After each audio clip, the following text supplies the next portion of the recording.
Okay. Am I live? I'm hoping I'm live. Audio is not going to be great. Sorry about that. My voice is not going to be great. Not sorry about that. You're going to have to can deal with it. Just going to throw that out there. Okay. So if you are like me, you farted yourself unconscious and you woke up in a pocket dimension, and here I am. Yeah. So welcome everybody for tuning in. Again, I'm sorry for the experience you're about to have, but also I think it's going to be interesting. So I got my cards here. I'm kind of doing it through YouTube instead of OBS, so it's going to be a little interesting. Hopefully I can see everyone's chat messages here. So give me just a second. And okay, yeah, we should be good. We should be good to go. Like the stream if you don't mind doing that for me. And we will start doing some readings. Like I said, I am going to probably get ready to grab the cards. We got one viewer and we got one person that liked the stream. Thank you. Okay, where did I put my cards? Oh, they're right there. Couldn't find these a second ago, so let me come over here. Let me grab these. Okay. All right. Hey there, Cherry Blossom. How's it going? Okay. Got another person liking the stream. Sweet, sweet. Elizabeth, how you doing? Okay. So let's get it going here. It's been a minute. I know it's been a minute. I'm doing good. Cherry Blossom. Okay. I'm going to shuffle some cards here. We're going to do energy of the day, kind of starting out and then going from there. Like I said, everything's going to be kind of mismatched for now. I'm just sort of trying stuff out. If it goes good, then we'll get things going even better. I've got professional microphone and better lighting and stuff. I'm just kind of trying stuff out here to see how it goes. Okay, so let's move that. Let's move this over. Okay, let's do energy of the day, and then we'll do energy for tomorrow, and we'll go from there. So, yeah, it's been, what's it been? 14 months since I've been live, I think. Close to it. October last year. I think I was alive a little bit after October, but I think that's when my last big live was. Yeah. Hey, how you doing there, Emmy? How is it going?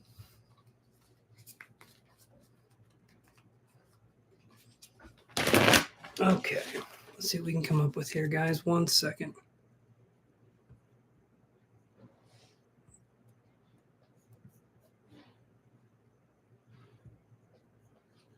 Okay.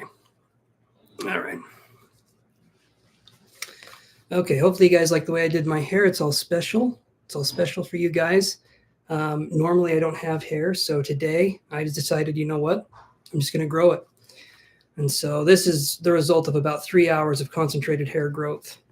Any more, and it gets a little unmanageable. So, all right, let's do this here. Oh, that's right. I got to start the thing where you guys can kind of sign up and we can do some stuff. So hold on 1 second. Let me move stuff over. If you guys are lucky, I will do an Irish accent. Also, if you're unlucky, I will do an Irish accent. That is, that's just how it goes. Okay, let me add people here. All right.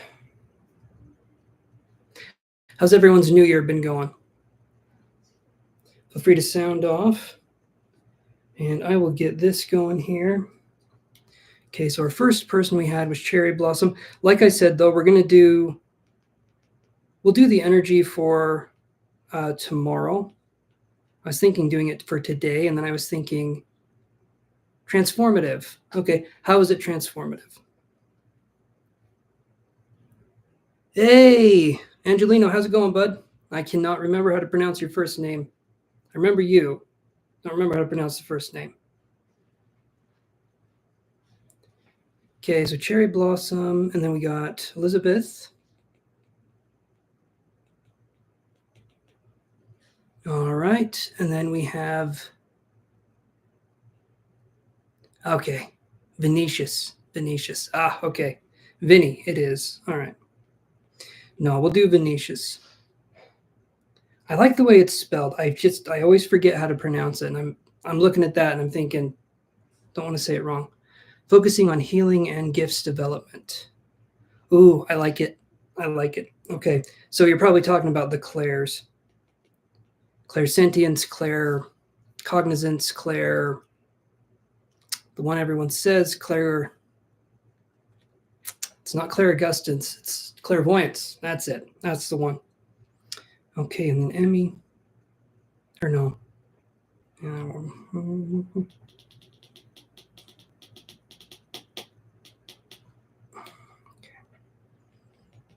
Emmy, okay, and then Venetius. There we go. Okay. Audience for me, clear audience. Yes, clear hearing. That one is a good one. I can give you some suggestions on how to develop that further. You probably don't need it, but I did some classes. Deborah Lynn Katz is a very good teacher, and so I learned a ton from her. But so I'm going to do this. I'm going to do the readings for tomorrow, and then I can give you some tips. Okay. Let's do this here. And again, I'm sorry for the dry humor. It's all I know how to do. I was raised by cats, and they're a little bit more serious, so you'll have to forgive me. All right, guys. Let's see what we can come up with here. I am shuffling cards, just so you're aware. It sounds like I'm farting off screen. I promise there's cards in my hand. You just can't quite see them. If this goes well, like I said, we'll do it a little bit more professionally probably tomorrow. I just wanted to start because I told myself I was going to do this tonight. And then I can set stuff up to look a lot nicer tomorrow. Okay. Let's go for it one more time here. And I can probably get the second camera too, and then be able to switch between them. And yeah, it looks a lot nicer when I do it that way. Okay. Here we go. 1, 2, 3. It's important to start. I'm thinking that's what you're talking about, Venetius. Okay, so the energy for today, or tomorrow. Okay, so we have, got to cover my face a little bit. We have the Ace of Swords in reverse. Okay, this is normally what it looks like. I mean, what can I say? It is a sword. It is an ace. Okay. So Ace of Swords in reverse. All right. Then we have the Star card in reverse as well. This is interesting because it could be dealing with air energy for some of us tomorrow. And then the Four of Swords, which is resting. So if I'm looking at this, and then I heard the word college, could be that we're sick from school tomorrow. It could be something to do where we're just not feeling quite right. So maybe there's exams, or maybe we're sick, or maybe there could be an Aquarius type person that's kind of hard for us to deal with or handle. So for some of you, that's kind of what the situation I'm seeing. And then I was seeing something along the lines of like little flowers kind of a thing. So to me, that would be that there could be a pleasant experience, even though the day starts out kind of rough. Also, if you guys can do this just to inflate my ego a little bit, if you can give me a thumbs up. I had reactions turned on. Apparently they don't do anything. But if you can give me a thumbs up, that'd be sweet. And I'd appreciate it. Okay. I'm going to do a little bit more here just to look at the rest of this energy. You know what, though? Let's use the other cards because that's what we're all thirsty for, I think. Let's use those other cards here. Already, thank you. Thank you, Cherry Blossom. I appreciate that. And yes, you did already give me a thumbs up. Okay. 1, 2, 3, 4. There we go.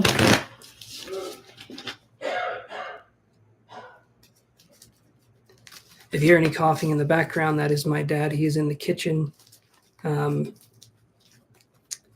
don't know what he's doing, but he's coughing. So, yeah, a little sick. He got a little bit sick. Hopefully everyone else is doing good. I thankfully haven't gotten sick yet. I'm knocking on wood, which is something you do if you're superstitious. I am not. I'm knocking on wood, though. Okay. So, here we go. I'll show you guys these cards, too. I'm just going to lay them out first. Okay, so Journey in reverse. This is normally what it looks like.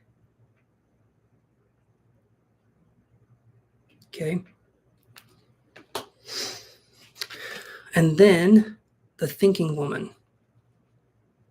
Okay, so like I said, it could be, thank you, Cherry Blossom. He'll be feeling okay. He says he's feeling better. He just doesn't sound like he's feeling better.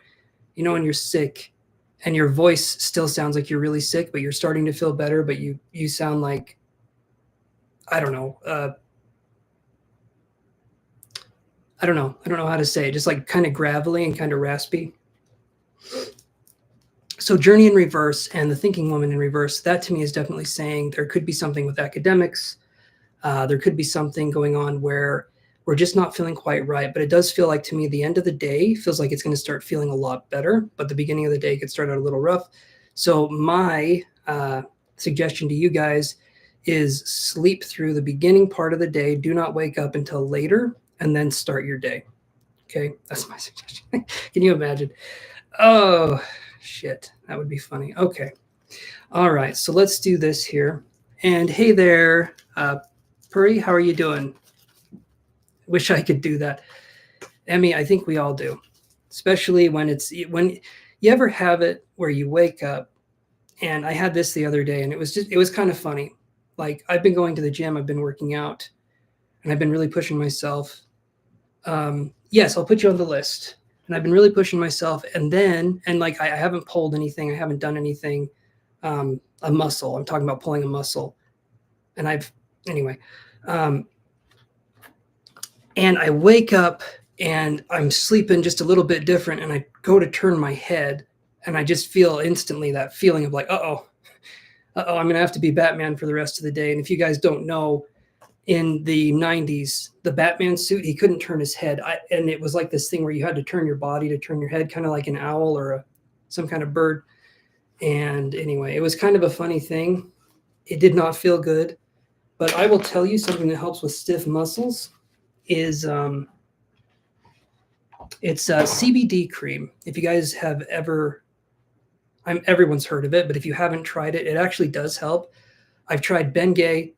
I've tried Ben Straight, tried Ben By, right? And then to me, the CBD cream works the best though. All right, so let's do this. And let's do, and I don't know how to say your name, Sumit Puri, and I'm so sorry if I'm saying that wrong, but there we go. Okay. So let's start doing some of these here. So Cherry Blossom. Let's get you going here on your reading. And I'm sort of just going to vibe into it and see how we go. Normally I do one card, one person, but now I'm just going to sort of try some different stuff. We're going to shake things up a little bit. So stay with me here, guys. Stay with me. All right. Oh, there we go. There we go. Nice juicy shuffle for you. Nice and good. Oh, I got another thumbs up. Thank you so much, people. I appreciate the thumbs up. The validation helps me to feel alive. It's like what gives me a rush nowadays. Some people have drugs. I have thumbs up on YouTube. All right. So the list right now is Cherry Blossom, Elizabeth, Emmy, Venetius, and I don't know, Sumit Puri. I'm probably saying both of those wrong. But yeah, that's kind of what we're looking at. Okay. So, see if we can come up with here. So, Cherry Blossom, and I will show you the cards. Don't worry. Eventually, I'll show you the cards, but not at first. No, I'm just kidding. Okay. 10 of coins in reverse. Okay, this is normally what it looks like upright. Okay. Hopefully the picture looks good. This camera is supposed to be a good one, so hopefully the picture looks all right. And then we have the Queen of Wands.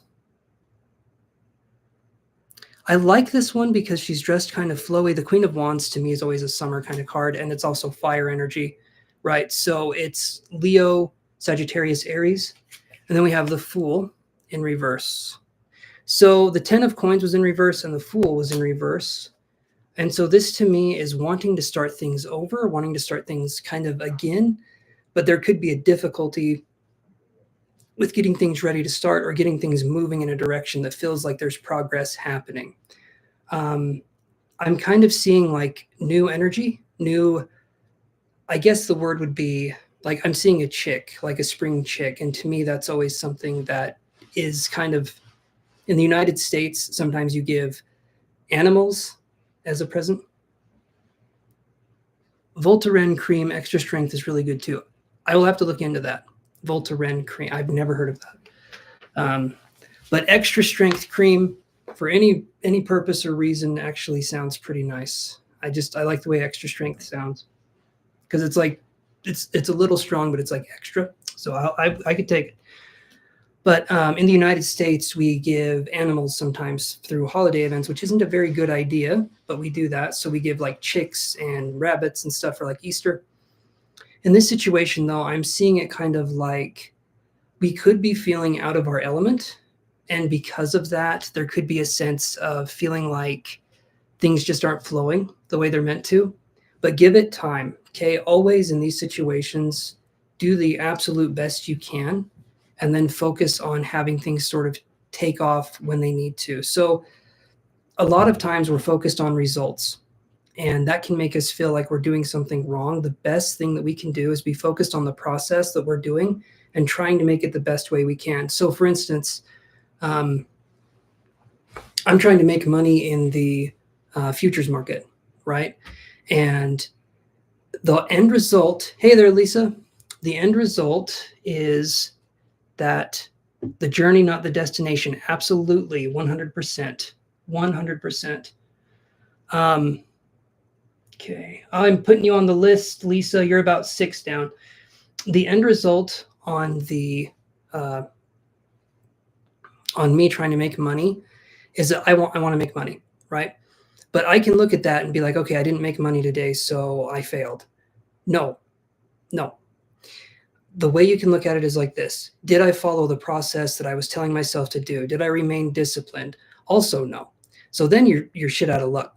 Because I've messed up many times. It's very hard to be disciplined, but it's absolutely worth it. So make sure that you're focused on maintaining good habits and good structure to make it so that you can understand the process that is happening, so that you can keep repeating the process.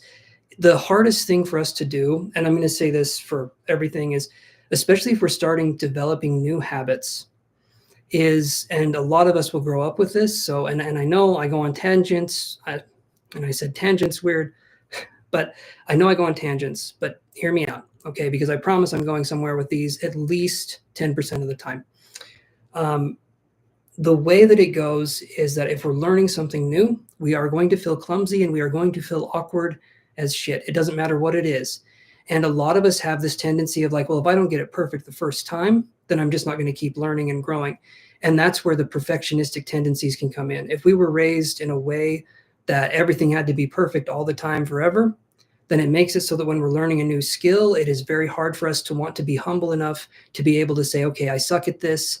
But sucking at something is the first step toward being really good at something. Okay, so you have to let yourself go through that really awkward phase, where your hair isn't right, where everything is messed up, where everything is just sort of not working.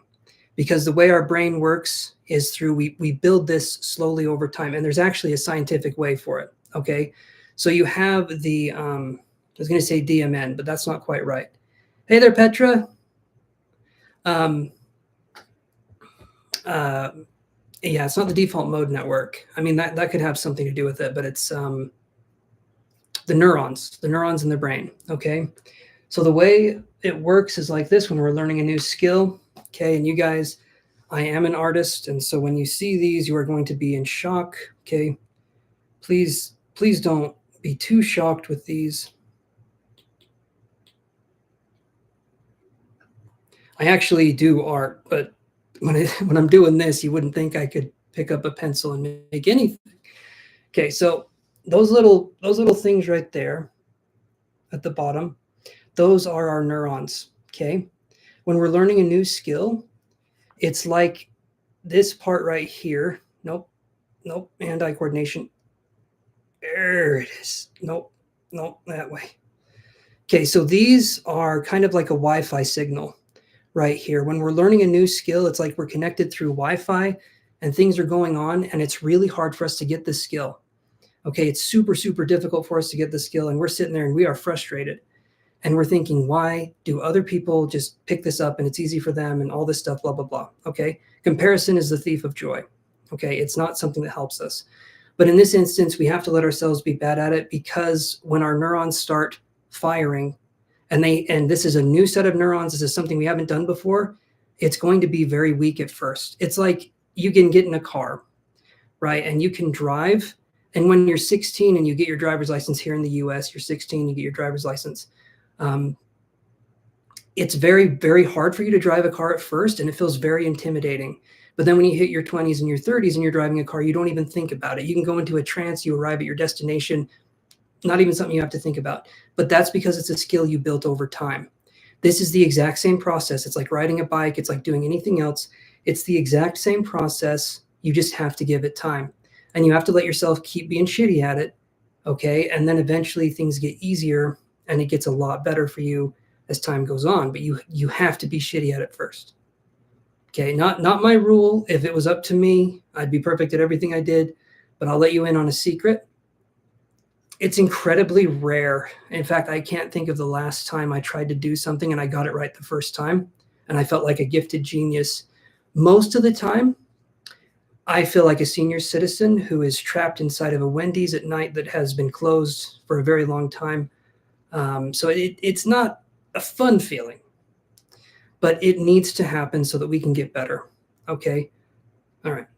And over time, the reason why the skill get... Okay. Hold on. Cats are fighting. I don't know if you guys could hear that, but I sure as hell could. Very loud. Okay. So over time, the reason why we get better at a skill is because instead of it being like this, if you look at those points, they're not connected, right? Over time, what happens is we develop what is called a myelin sheath. Okay. That myelin sheath is actually, if I can remember right, it's a protein. And what happens is that these neurons are connected now. And when these are connected and we've done a skill and we've developed it over time, the myelin sheath transfers information. I think it's like 100 times faster than how it was before when you first started out. So we go from learning an ability, feeling very clumsy and awkward, to feeling not so clumsy and awkward, to then eventually feeling like, okay, this is something I can do and I don't really have to focus on it. Like when you're learning to cook, when you're learning to do anything, at first you feel like you could burn water. And I swear to God, I've done that. I've accidentally created artificial life. It's just one of those things that at first you suck at it, and then you're good. Guys, if you don't, I'll turn this house around. Stop fighting. You're good. Anyway, all right. Hopefully that makes sense, and that's kind of a long way for me to say, another thumbs up would be great, but hopefully that does make sense for you guys. Okay, so let's go on to Elizabeth here. And keep going even if it's awkward. Always keep going even if it is awkward. Okay, Elizabeth, what's something you have here?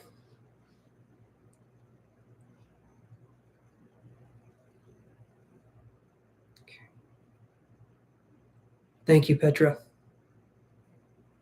And feel free to type stuff in the comments if you guys want to. Feel free to be talking and doing whatever. You're very welcome, Cherry Blossom. And feel free to stay in the chat because I'm going to be doing this. I'm going to be doing this for a minute, and you guys are welcome to stay here. And I'm not going to do one question per person. I'm trying some new things out, so we're going to try some different stuff. So if you guys want to stay, we can do some more readings and keep going that way. just sort of helps to get me back in the game. Okay, so yes, Elizabeth, if you're not here, that's fine. I will just move you a little bit further down the list. I'm just going to give Elizabeth a second here. I have it so you guys can comment once every, I think it's like 5 to 7 seconds. And I only did that because there's spammers that I've had come on here and been kind of someone who, you know, ruins the experience for everybody. All right. She will probably be back if she's not back already. I'll do it one more time here. Elizabeth.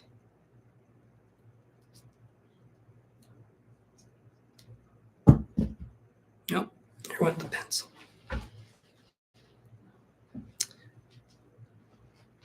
Okay, so here's what we'll do then. Emmy, it is your turn. And then Elizabeth, you'll be up basically whenever you come back here. Like I said, I'm trying some new stuff out. So what do you guys think of the picture quality, and is the sound okay? Does it sound all right? And I promise I'm much more pale than this in real life, just so you guys have something to look forward to. I'm so bright the sun has to wear, you know, little sunglasses because the glare from me is just so much.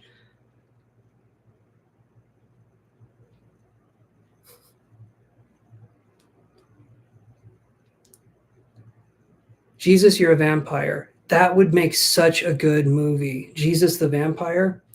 I love that. We need to do something with that, Venetius. Sound and image, okay, perfect. I will take that. Not phenomenal, not great, it's okay.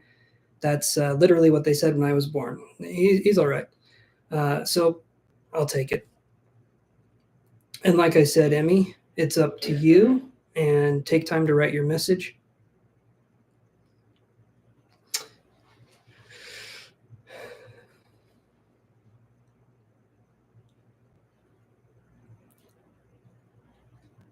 I think it would be good. Jesus, You're a Vampire. If you want to do a question, we can do a question, or I can just draw cards. You let me know.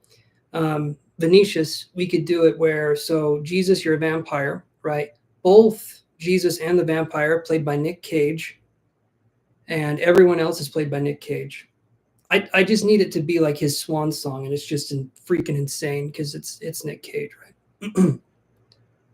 Just do whatever comes out, please and thank you. You got it. You got it, Emmy. Let's see what we can come up with. Like a 70s comedy style, maybe a musical. Why not both? I like musicals if they're done good. I liked the, let's see what we can get for Emmy here. I liked the Queen, what do they call it, a biopic? I liked that one. I liked Elton John's, again, is it called a biopic? I think it is, right? I liked that one. Rocket Man, was that Elton John's? Was that what it was called? And Bohemian Rhapsody was the one for Queen. And I liked it. I like musicals if they're done well. I haven't seen Wicked yet. I probably should. But Rocket Man was amazing. It really was. So good. So good. And when musical numbers are done well, to me, ooh, that's good shit. I also like comedies too, but it's really hard to find a good comedy. They are few and far between. And my sense of humor ranges from, well, I loved Step Brothers, right? Step Brothers was stupid, but it's funny, and it's just, I don't know. I like Will Ferrell and John C. Reilly. I thought they did an amazing job in that. And Dumb and Dumber. What are some of your favorite movies, guys? Okay, Emmy, what can we get for Emmy? Oh, there we go.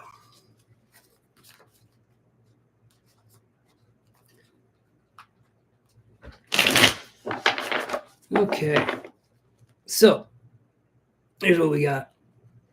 Here's what we got.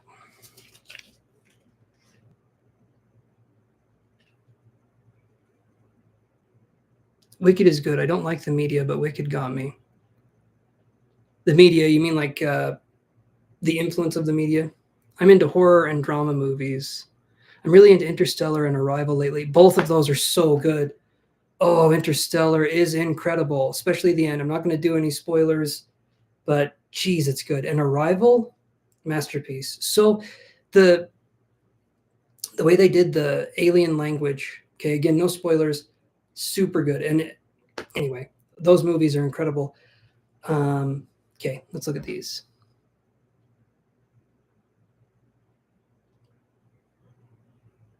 Denise Villeneuve is insane. Was that one of the actors? Oh, I feel so pedestrian. I don't know who that is. I'm not the best with actors. I do not know, unless they're like huge name actors. I'm like super not good with actors. No, the producer. Oh, the producer. Okay. Yeah, I'm even worse with those. But did they do Interstellar and Arrival? Is that what you're saying? Like they both did those movies? Because if so, whatever they come up with, that might actually be really okay. I'm going to look at these here. Yes. Oh, okay. I might need to look into them then. Okay. And Dunes. Both of the Dune movies. So they do like a space theme. Ooh, I like it. Canadian producer from Quebec. Okay. I can see that. Montreal, just like me. Oh, Emmy's in Montreal. I am in Utah. So there is there's a few places in the world. Utah and Montreal, those are the ones I know. I don't think there's any more than that. Haven't seen Dune yet. It doesn't particularly attract me. That's okay. We can be wrong. That's fine. Venetius, I'm just giving you shit, bud. I'm just giving you shit. But also, it's like what Star Wars was back when it wasn't Star Wars. Like it's like the original Star Wars, because from what I remember, that's how they took it, right? George Lucas took some inspiration from Dune, and the first one I really liked. The second one was good too, and I think there's a third one. There's going to be a third one. I liked it. No spoilers, but okay. So we have the Empress,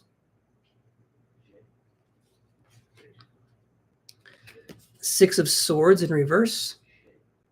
Okay, this is what it looks like upright.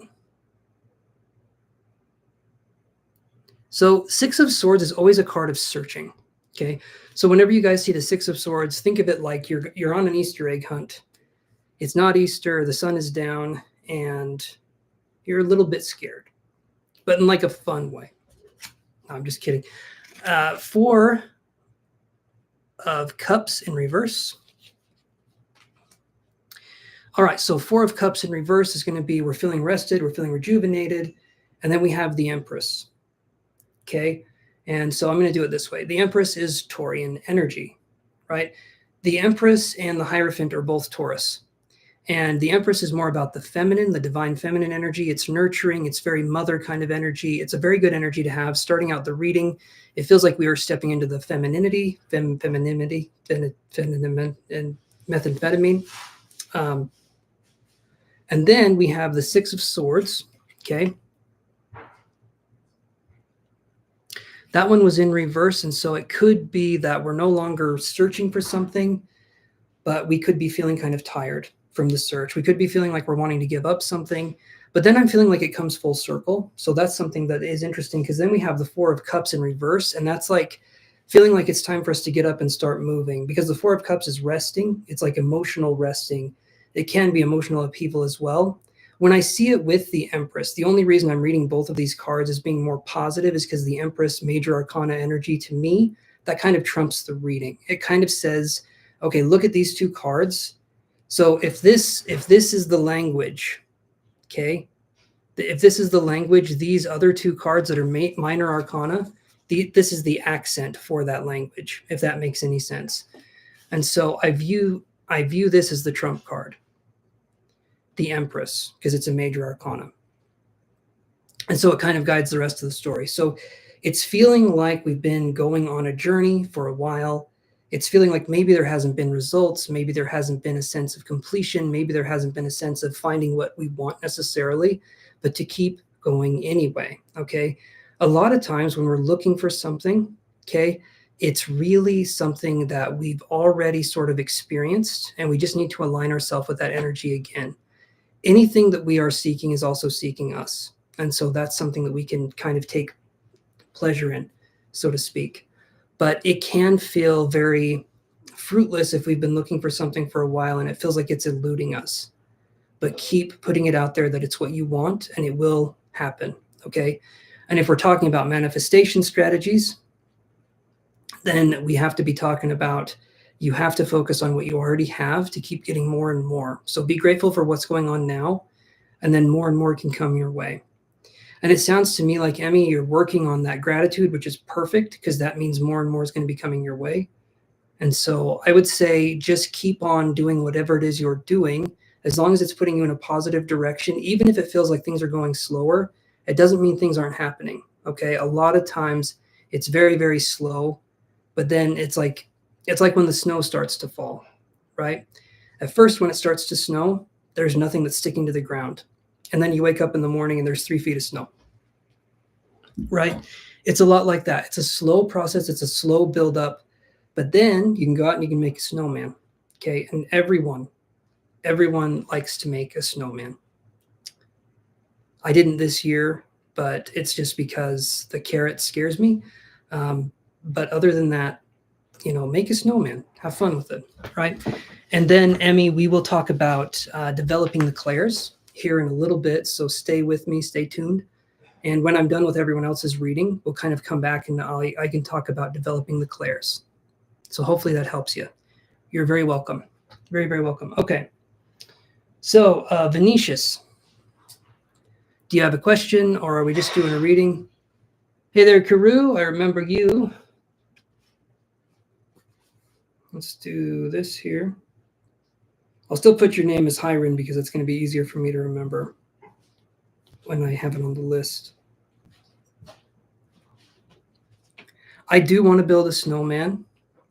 I do. Like I said, though, the carrot scares me, so we're just going to have to do the best we can without that part. Sorry, I don't make the rules. Okay. Yes, Frozen. Absolutely. Oh, you can't say but you came. Okay. You can't say but you came to say hi. Well, hello. Hello, hello. Okay. Nope. What are you doing? What are you doing? Get in there. The most pertinent message. All right. I like that word, pertinent. Pertinent. Okay. And Venetia said, yes, the visuals are stunning.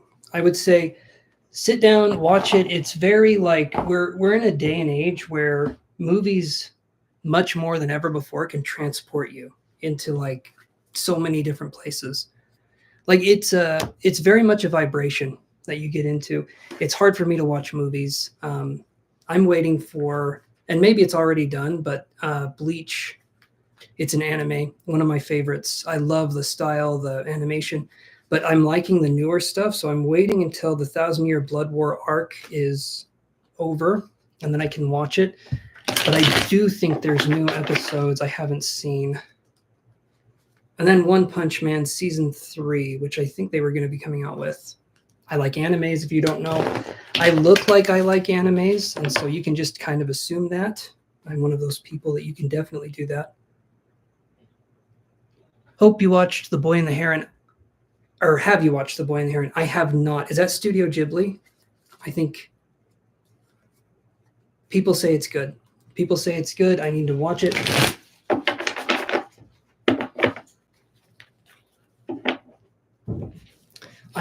I need to see more Studio Ghibli movies. Yes, it is. Okay. Yeah, so I feel like I've seen quite a few of them, but he's released so many and his animation style is amazing. Okay.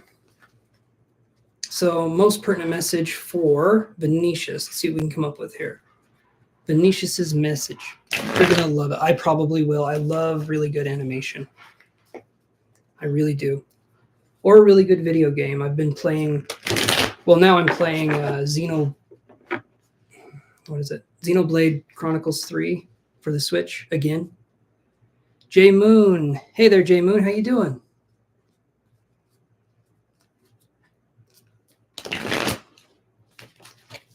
How you doing? Okay. What do we have for Venetius? Okay.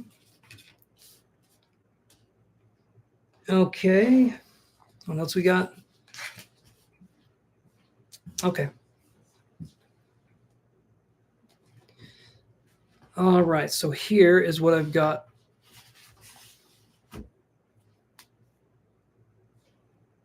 Hold on one second. Okay. Here's what I got for Venetius.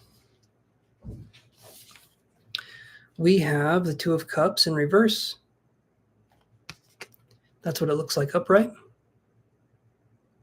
Okay. We have the Chariot in reverse.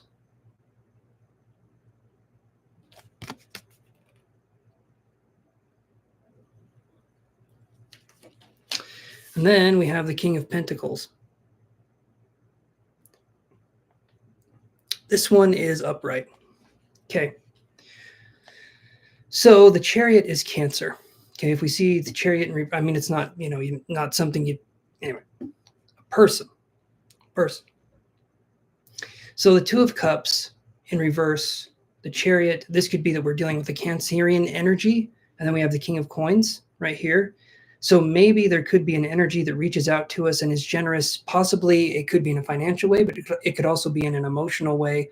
Or there could be someone that reaches out with an offer, and the offer could be something that maybe keeps you in a location. Okay, and the offer could be monetary, it could be emotional, it could be a relationship, it could be a few different things, but it could be something that possibly keeps us in a situation that could be hard for us to manage. Maybe the person is okay, maybe the situation is okay, but something is keeping us in a situation that doesn't quite feel like it's right for us, right? In these situations, it's always important to listen to kind of yourself. And I know you come here and you're thinking, I'm going to listen to this guy, right? He's not bald. And you're thinking, I got all the answers. I don't. I barely, you guys don't see how much I struggle in the morning. How do your employees, okay. We will do that for you. Let me put you on the list here. J Moon. Hold on 1 second.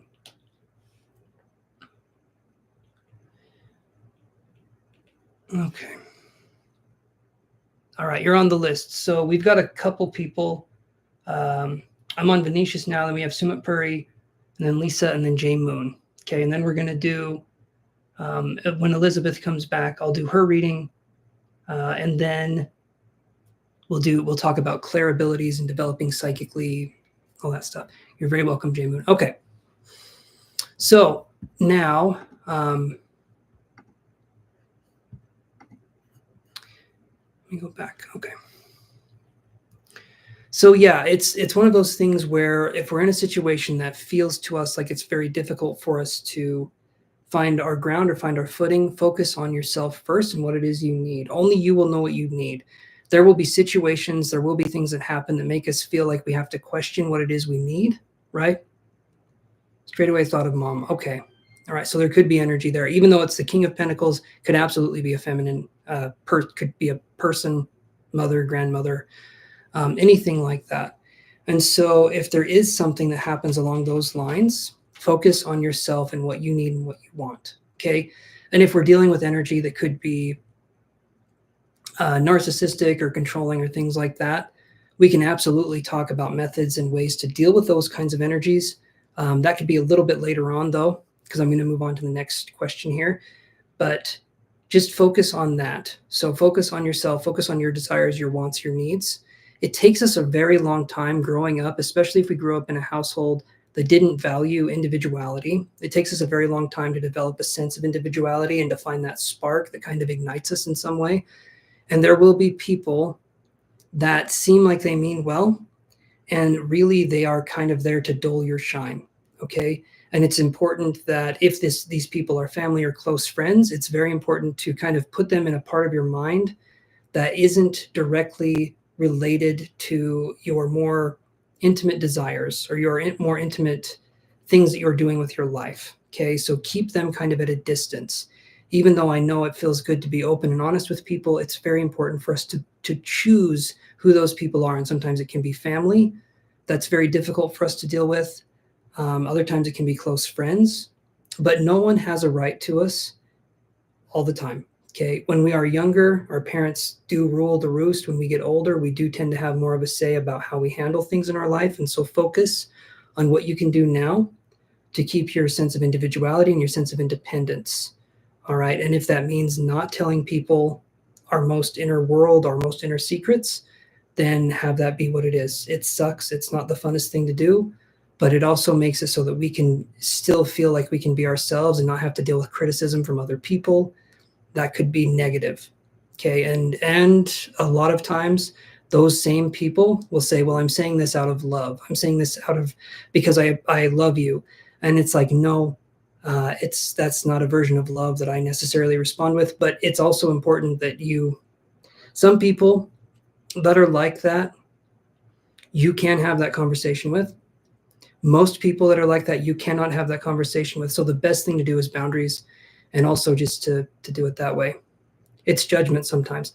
A lot of the times it is. A lot of the times it is. Love, the way I've known love, the way I understand love is unconditional, okay? And what that means is it doesn't matter what your choices are as long as you're not hurting yourself or other people. The people there should be on your side and they should be rooting for you, okay? If that is not the case, then we limit those people and the exposure that they have to us and the way that they deal with us, the way they interact with us. Otherwise, you're just letting anyone come in. And as much as we like to think, oh, this person can say something and it doesn't affect me, it does. And so it's very important to see who we keep in our inner crowd. Like I said, even if it's parents, it's really good to have this sense of like, okay, you're too close. I don't appreciate the comments. And a lot of times you cannot tell people that you don't appreciate the comments, because if these are people that have more narcissistic tendencies, they are going to be triggered by shame. And if you set a boundary right then and there, they are going to try to step over that boundary. They're going to say, why would you do this to me? I love you. I care about you. Why are you putting up these walls? It's important for you to just do it in a more subtle way and to pull back your energy than to tell them you're doing something and you're pulling back your energy because you don't respect them. Because again, these people cannot handle shame. And as soon as you trigger shame in these kinds of people, it gets bad. They tend to victimize. They tend to try to bring you down. They tend to think, do you think you're better than me? Anyway, turns into a whole process. Hey, Chance, how are you? It's been a very long time. Hope all is well. Hey there, Jenny. And Peters, how are you? Yes, you can be put on the list. So I'll put Jenny and Peters on the list. Okay. Hopefully, though, that helps to answer those questions, guys. And I go into longer stories and talking like that so that other people can understand, if they're dealing with people like that in their lives, sort of steps we can take. So that's something that I hope makes sense. Okay, Sumit Puri, are you there?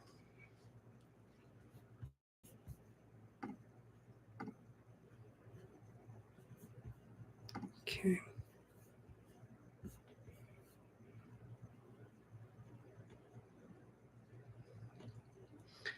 Put this way, and hopefully, Venetius, that sort of helped things there, helped to kind of get things going.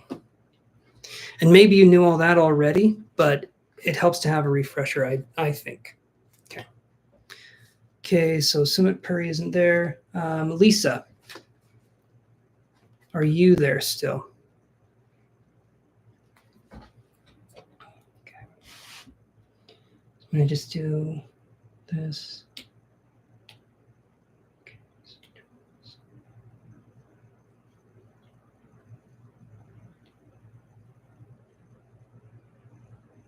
iPad died. Okay. Hopefully you can go back and listen to what I said.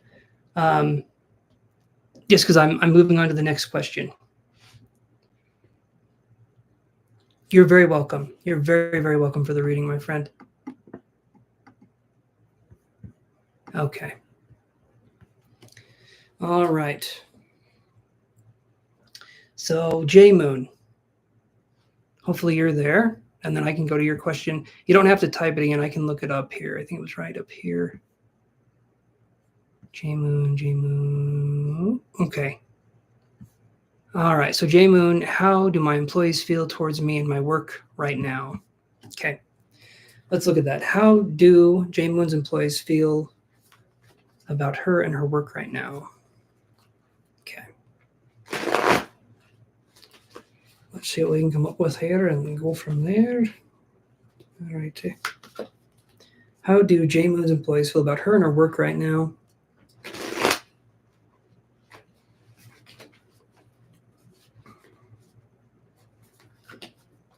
And remember, guys, I am available for bar mitzvahs. Employers. Oh, employers. Okay. How do your employers feel about you right now? Okay. A little bit different of a dynamic. Same kind of workspace. All right. Employers. How do your employers feel about you right now? All righty. One more shuffle. Here we go.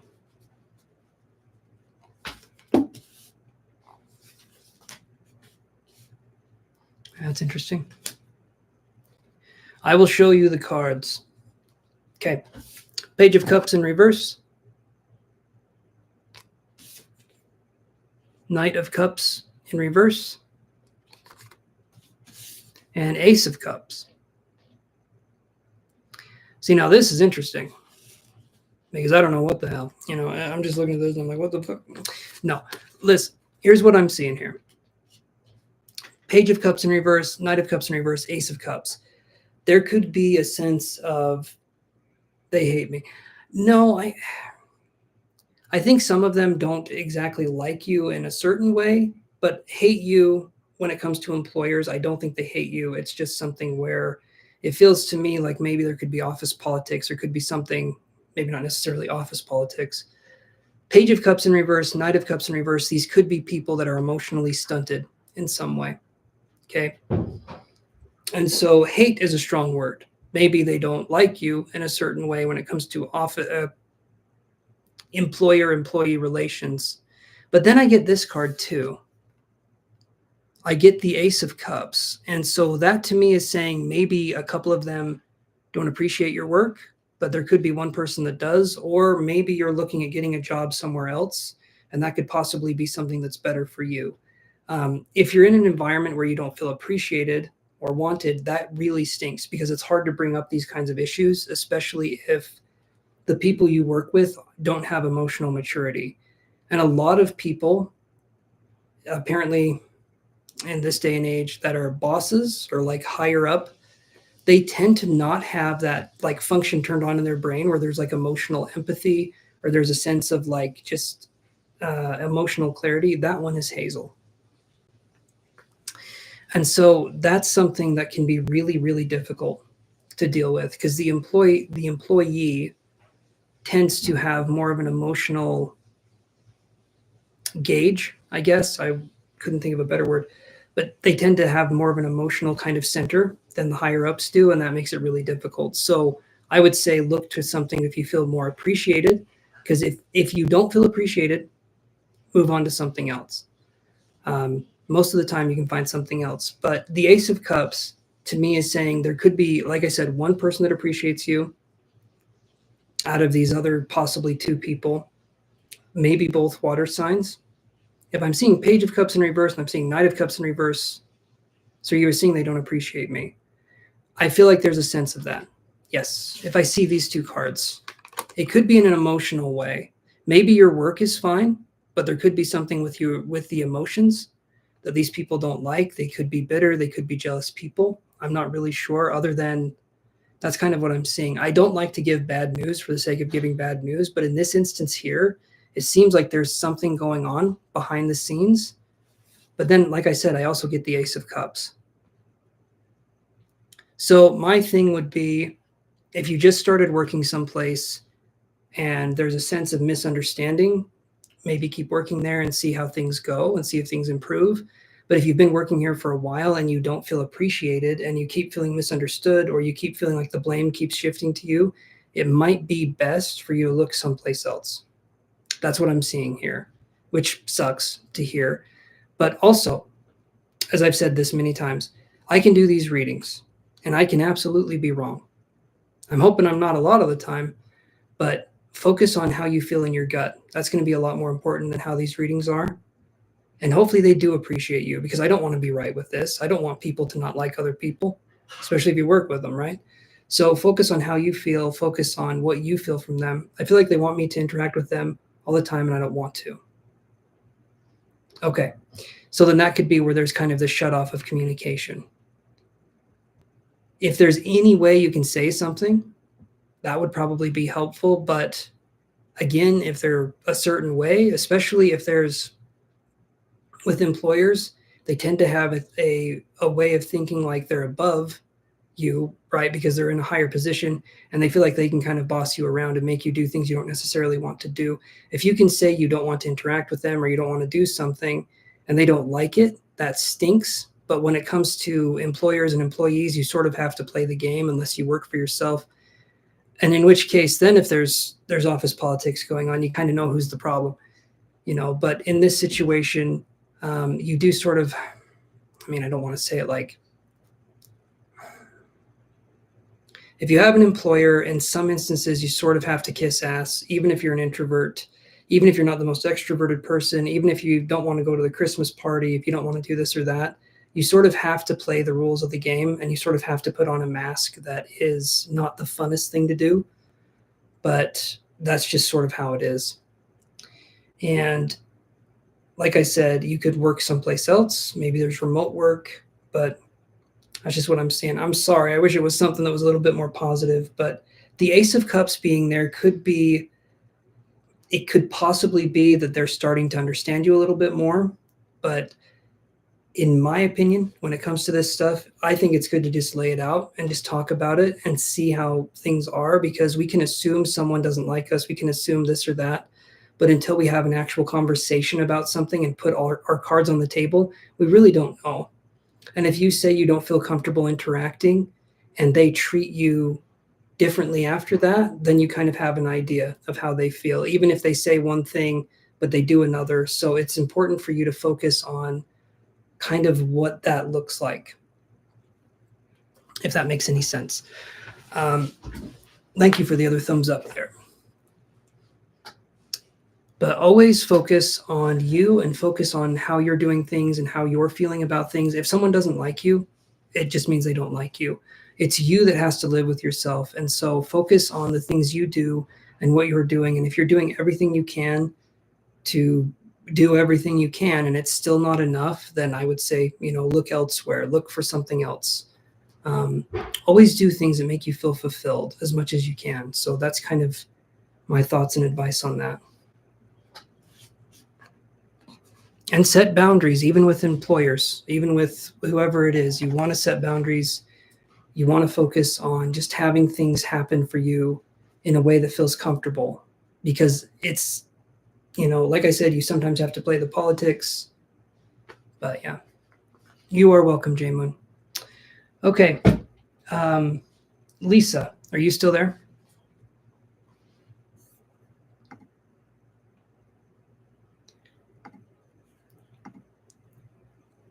Yeah, there always is politics. That's the part that sucks, is that there's always kind of that feeling of politics there. Okay.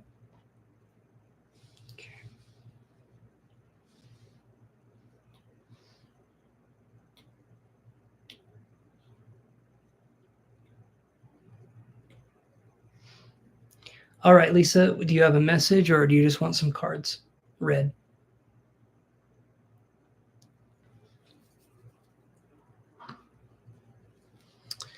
All right. Thank you for the other thumbs up. Sweet, 9 thumbs up. I like that.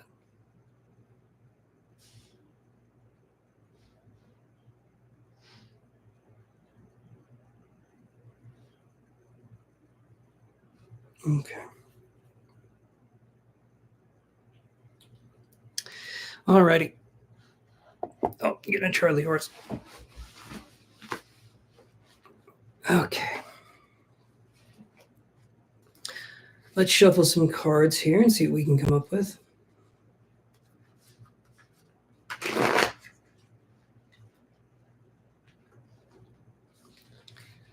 Okay.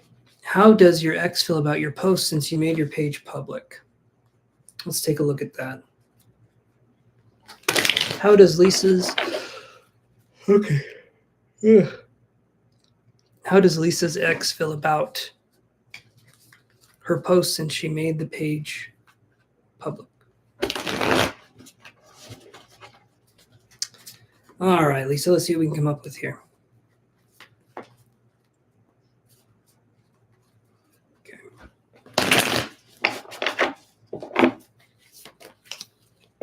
One more shuffle here.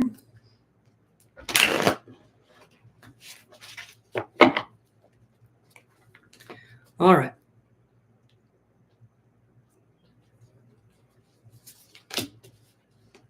And I will show you the cards. I'm just laying them out first.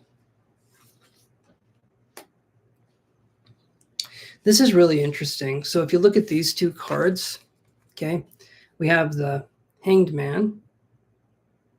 Got to cover my face so the card can be seen. We have the Hanged Man right there.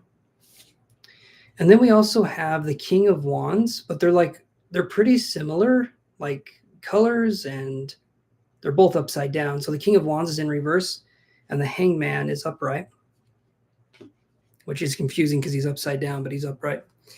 But in this situation here, there could be a situation here where, oh, and I didn't show you this card. And then we have the Page of Swords in reverse.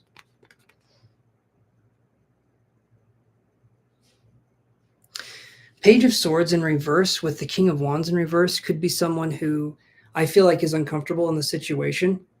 It could be someone who maybe feels like there's unwanted attention on you now. And so I'm wondering if the person was maybe more controlling, or there was more of a sense of like that kind of energy, if that makes any sense. It feels to me like there's definitely some uncomfortable things here. The Hanged Man is sort of seeing things from a new perspective, trying to understand things. There is, yeah, he is controlling. Okay. So the Hanged Man here, then I would think is someone trying to see things from a new perspective.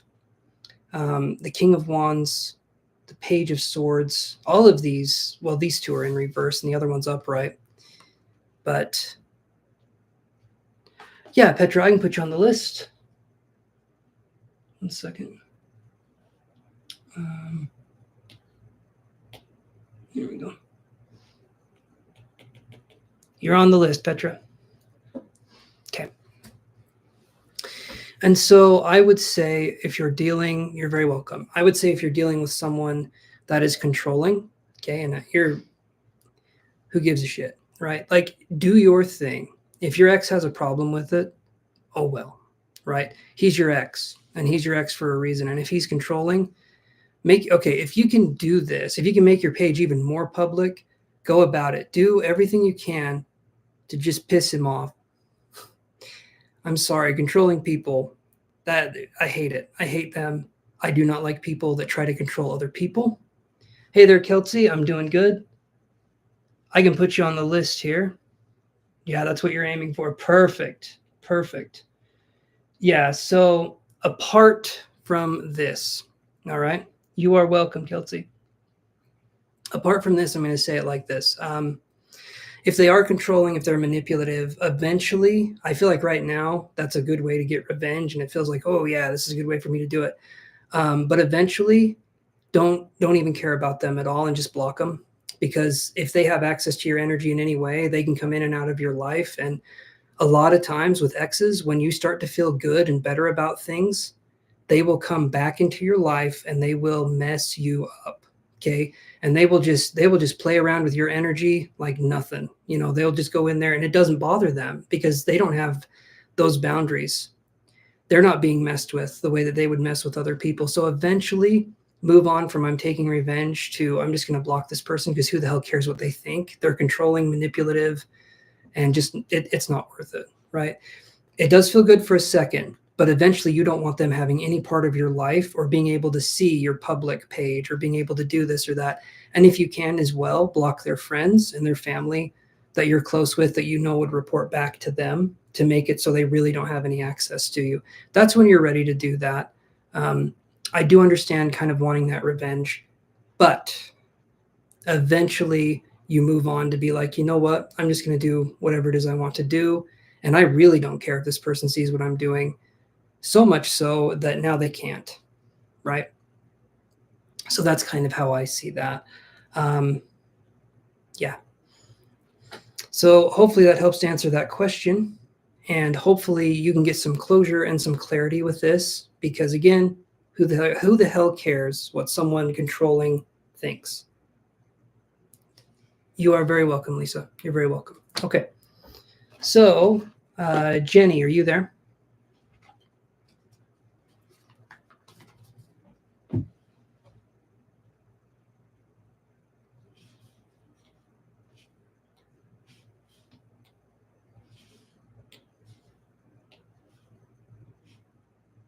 Let's do...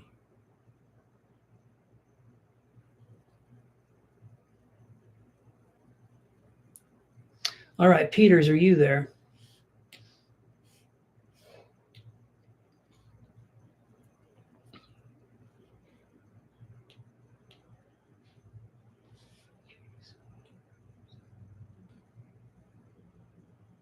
All right, and I'm thinking Emmy, who was here at the very start, left a little while ago. I was looking forward to talking about clairs and developing them, but there we go. I'm here. How do people view my new dance video I uploaded? All right, let's look at that. How do people view your new dance video you uploaded?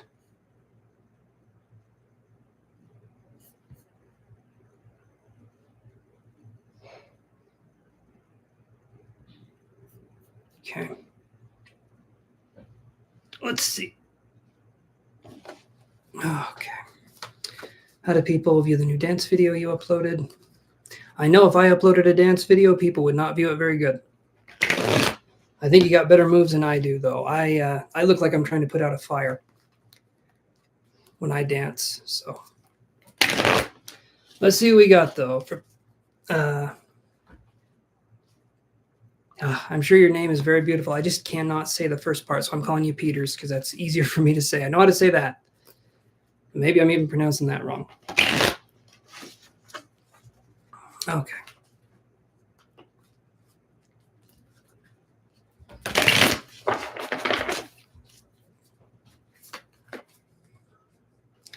All right, let's see what we can come up with for Peters here. How do they view your new dance video you uploaded? And I will show you the cards. I'm just laying them down first. Your English name is Miranda. Okay. So much easier for me to say. Miranda Peters. Okay, I got you. I'll call you MP. No, I will call you... I'm probably still going to call you Peters. No, I'll call you Miranda. I'll try and remember that. I'm trying to remember. Okay.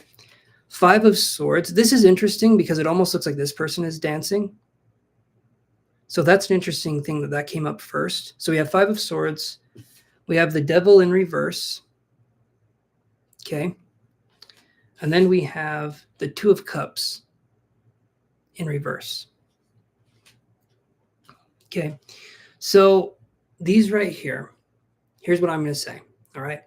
People may not understand what it is you're doing, but that's okay. Keep doing it anyway.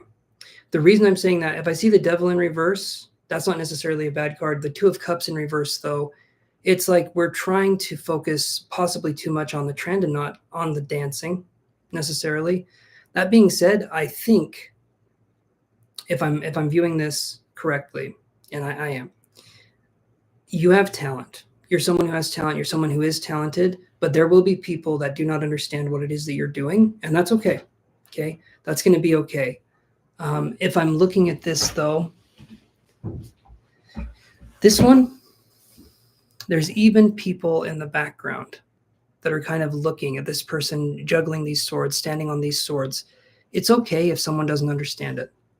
What's important is for you to express yourself in the best way possible, and in time, you'll build an audience that does understand it. But there will be people that don't, and that's okay. Anything that we do online, okay, I'm doing this right now. I'll have people that come in here and they hate what I'm doing, and they will just insult me. And it's, not the funnest thing, but it's just what happens when you put yourself online. You will get people that like you. You will get people that hate you. And a lot of times when we're first starting an audience or we're first starting to do something, it can feel like it's a lot of negativity at first. But if you focus on what it is you're doing and you focus on just expressing that, that's going to bring you an audience eventually. It can take time because there's an algorithm, there's all this stuff. But if you keep doing what it is that you want to do and you keep going down that direction and you're earnest and honest with yourself, that's going to be good. What other people think, it's great eventually to have that. It's great to have a consensus that's large, that feels very positive and loving, but we sort of have to work and build that up over time. And if you can interact with people, okay, if people are being negative, remove them from the channel if you can. Constructive criticism can be good, but, if they don't know what they're talking about, then, obviously don't interact with people that are being negative and just trying to bring you down. Focus on interacting with people that are being positive, and focus again on just allowing yourself to experience dance, to experience what it is that you want to do. And what other people think, it doesn't matter as much. So the end result of this is, do you like what you've done? Okay. Because that's going to be the most important thing.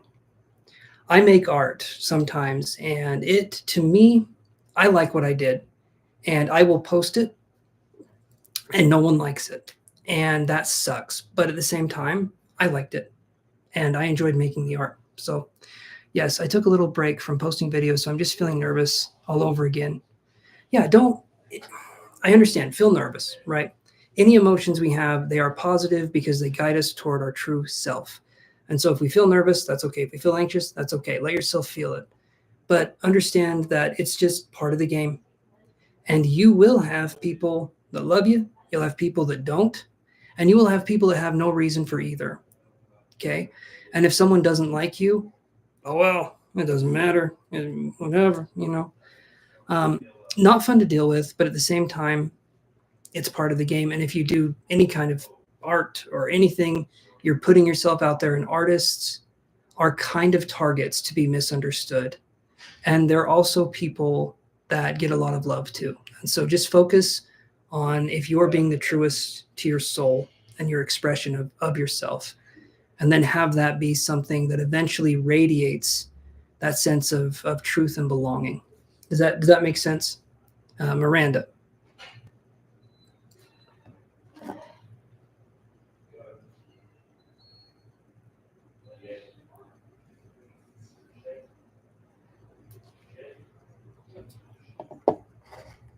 Okay. I'm thinking that was something that was helpful. Hopefully. You're very welcome. You're very welcome. One of these days, if I ever post a dance video, you will know I'm being held hostage because I do not dance. And especially if it's a good dance video, you'll know I'm not doing too well because my body moves independently of my mind. I'm very clumsy, is what I'm trying to say. But yeah, so let's move on here. So Jenny, are you there?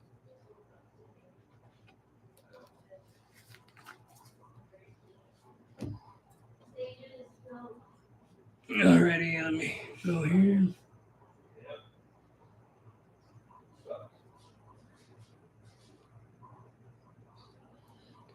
All right, and if there's no Jenny, Kelsey, are you there? Well, actually, so we can do Petra and then, oh, we got Kelsey. Okay. I've secured an interview at FI company. Okay. Will I do well and get the job? My interview is tomorrow and I'm so nervous. Okay. First off, I'm going to say this: never be nervous ever about anything. Don't you hate it when people have advice that literally doesn't help you in any way? Don't be nervous. Okay, what should I be? Like slightly agitated? Should I be mad? I hate that. It sucks that you're nervous, but let's look at this. Your interview is tomorrow. Okay, so if you're getting the interview, that kind of means you're already past stage 1, which is good. That is good. Now it's the part where you have to, dress up and try and impress other people. I'm not making this any easier. I'm sorry. Wear all plaid. That tends to either confuse people or impress them. I've never gotten hired for any job, so I know what I'm talking about. But let's see what we can come up with here. Also, part of a job requirement is if you can run really fast. No matter what the job is, if you can show someone that you can run really fast, that tends to impress them. Okay, let's do this here. How will it go for Kelsey Wells? Okay. Welsie Kells, how will it go?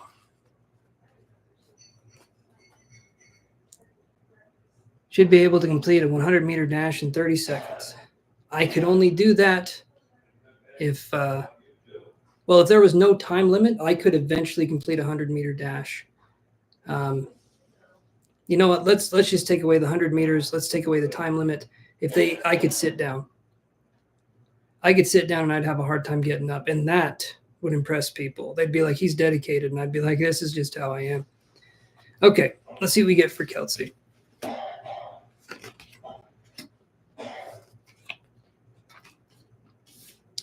All right, we have the 5 of Cups in reverse. That's not a bad card to have in reverse. 8 of Cups. Turning our back on possible options or solutions, and the Knight of Wands. Okay. I want you to go in there, and even though you're nervous, even though this is something that's you're wanting to have, right? I want you to look up ways that you can, okay, so I use ChatGPT, right? And there can be ways that we can make the process so much easier for ourselves. All right, so I'll give you an example. Okay, we now have ChatGPT, we have AI. Okay, I think there's a free version, and then there's like a $20 version of ChatGPT, and then there's like a $200 version a month of ChatGPT. Go for the $20 version, but I think there's a free one. Pretty sure there's a free one. And what you're going to do is you're going to go for the company, whatever industry that it's in, and whatever questions that they normally would ask, you're going to look for responses for. Okay. And that's going to be something that can help you in this.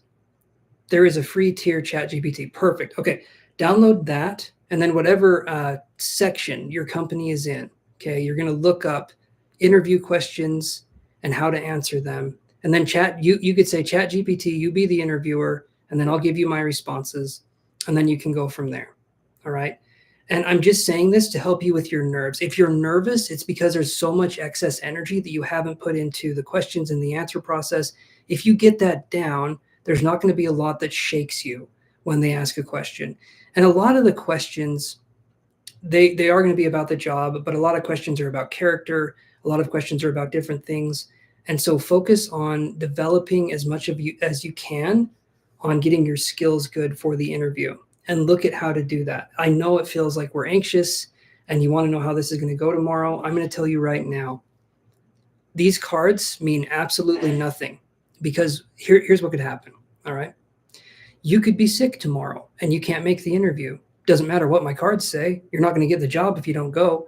So it does not matter with that. What can matter is how prepared you are. And then if you do prepare yourself and you don't get it, that's going to be okay too, right? Because there can be other options. It sucks if that happens, but focus on developing as much as you can and looking at how questions are going to be asked at you. Look at how questions can be formatted, and then look at how your responses can be, so that way you're not taken off guard. All right. So use ChatGPT as kind of like a study way to understand these different kinds of questions, and then work on how you can answer those questions. So ChatGPT can say something like, blah, blah, blah.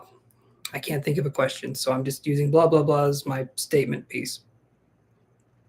And then from there, just ask questions and then try to format them, and then ask ChatGPT if that seems good or how you could make it better. I use AI for a lot of stuff, and it is incredibly helpful. I've used it to help me learn different concepts. I've used it to help me learn the stock market and futures market and stuff like that. So it can help you learn a lot of things, and it's in a non-judgmental way. And so you can ask it all sorts of questions, and it can help you. So look at that and then go from there. It's like if someone asks me, how will I do on the test tomorrow? I don't know. Are you going to get enough sleep? Are you going to be, like I said, are you going to be sick? is the exam something you've studied? You know, there's so many questions to that it's impossible for me to be like, oh yeah, you're going to pass, because so much can happen that is kind of independent of what is going on with you, but you can make it as close as you can to getting where you want to be. And if you're getting one interview for this company, odds are you can get another interview for another company. And if you use ChatGPT, you can have it be something that can be more common, and eventually you will get a job for where you would want to get. And it helps you kind of hone in on that process. Does that make sense, Kelsey?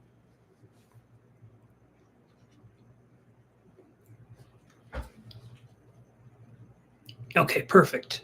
Perfect. Okay. All right, Petra, are you there?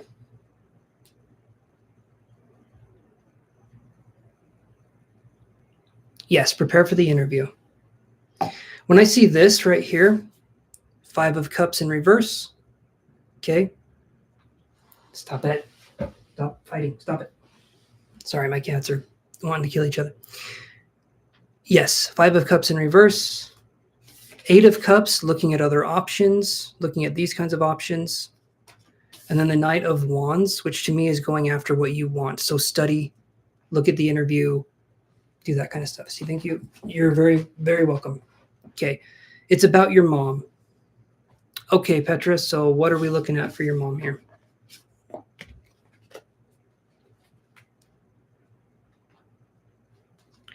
She passed away last year. Is there any message for me from her, maybe?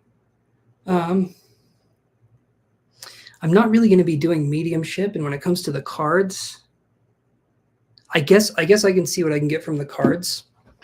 I'm not going to be doing mediumship here, but we might be able to get something from the cards. So let's see what we can get.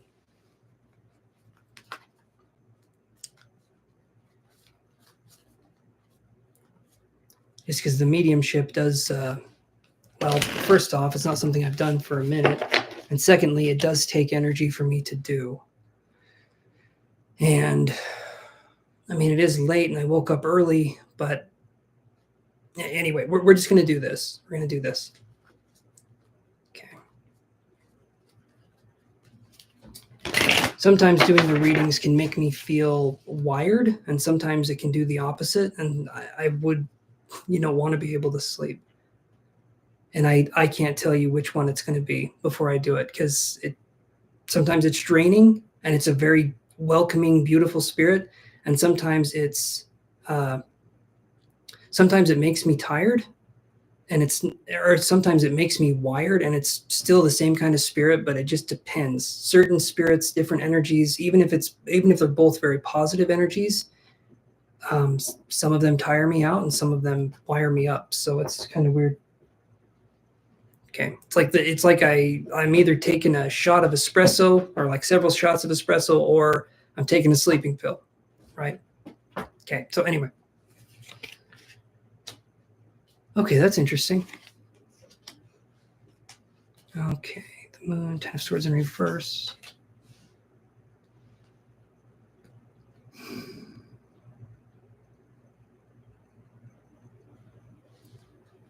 Okay. So we have the Moon. Okay. We have the 10 of Swords in reverse.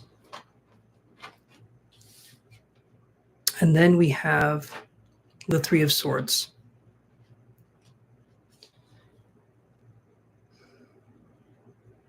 Was she suffering before she passed?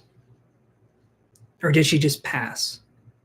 Because I'm wondering if it's sudden, or if it was something like you kind of knew something was going to happen and there was like prolonged suffering. So I'm curious with that.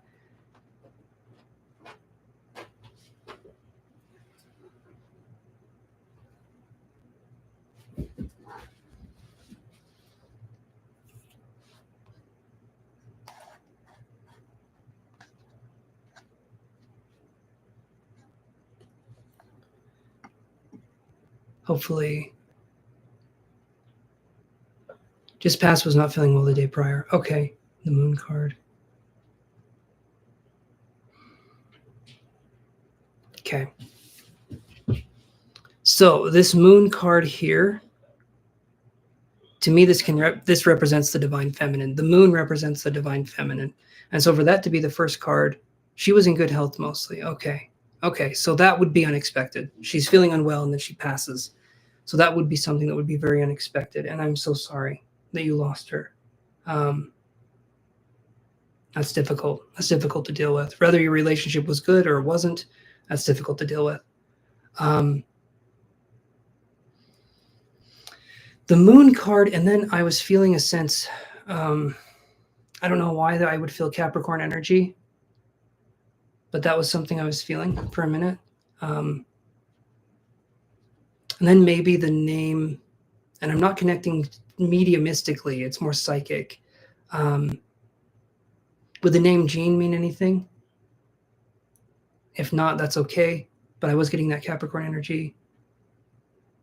13th of January. Okay, so Capricorn. Okay.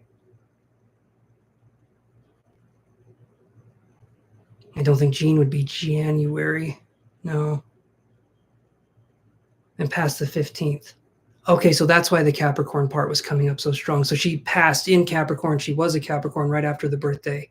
Okay. Okay, that makes sense.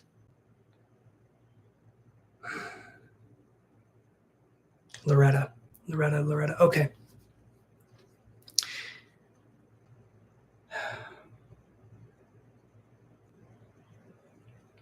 The message that I would feel would be here is like she's transitioned, but she's not gone, right?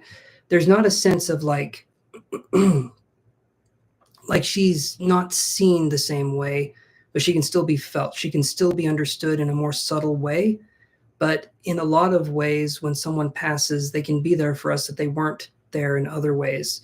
I view it kind of like this. When someone passes, they can sort of go behind the background and they can pull kind of on the threads of reality and sort of help align things in our life, hopefully in a more better way that maybe they couldn't have done when they were alive as much, right? When they are in spirit, there is that sense of like pulling on that spiritual energy going in the background of our lives and sort of helping things to line up. You don't feel her. And that can be something that you won't feel for a while. And the reason why is this. When someone passes, they can give us space to make it so that we can process their passing. Okay, so it's been a year and 1 month since she's passed. That could make it so that if she is around, it's hard for you to grieve her loss. It doesn't mean that she's not around, but she's not close enough for you to feel her presence. Doesn't mean she's not there, right? When I was developing as a medium, that is something that spirits do. They give you time and they give you space to grieve. Again, does not mean they're not there, right? And she could be giving you signs, and not like you're feeling her, but she could be giving you signs, and you could be looking for something very specific that she said she would do, or that she said, you know, this or that. And she could be giving you other signs that maybe you're dismissing. So that could be something too. And it's okay if you're dismissing those signs, because it's not about looking at the signs, finding them, no, it's not about that. Okay. It's Yoshi, don't get up there. Yoshi. See this is well.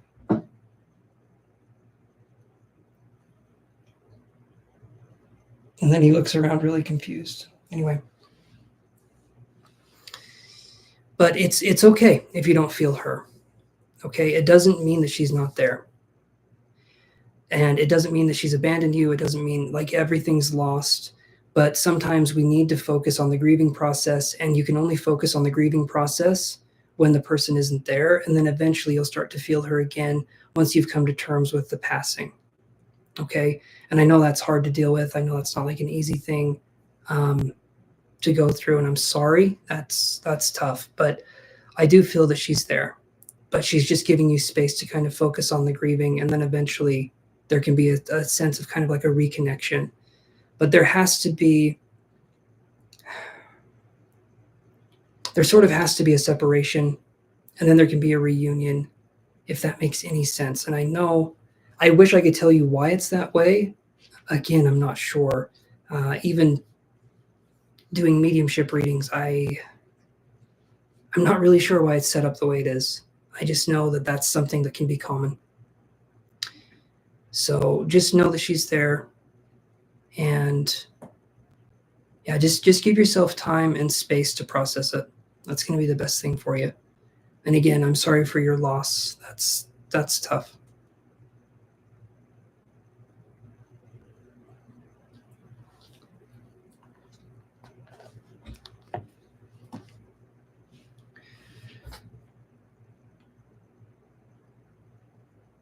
I'm sure she's traveling the universe. I would not doubt that a bit.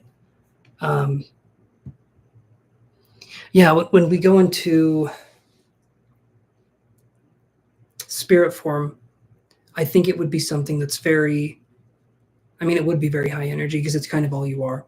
It's all you are at that point in time. And so if she had a lot of energy and that kind of abundance, just know that that's still there. And know that when you think of her and when you focus on those memories, that she is there with you. And you eventually will feel her in different ways as time goes on. But it's just one of those things. Yeah, so it doesn't mean she's not there. Doesn't mean she's abandoned you. It doesn't mean anything like that. It's not like that at all. It's just sort of how it is. I've had the opposite where when someone has passed, they're constantly around, and then I couldn't grieve. I couldn't, like, I don't know if that makes any sense, but it made it very hard for me to process their death. And then when they left, it made it so I could process the death. I could go through my emotional stuff. And then even now, I'm not sensing their presence. I know they are there in some way. And occasionally there will be a small sign, but it's kind of something where life is for the living. And yeah, I think you can understand. Okay. And so she probably just wants you to focus on doing what you need to do. And I would imagine she doesn't want you to be sad as much as she can, but know that the love and the support's still there. So, okay.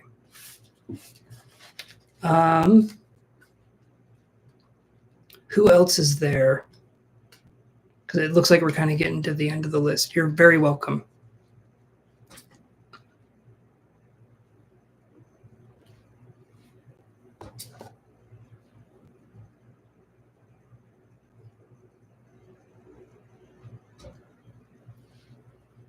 Yes, and you can even go right now.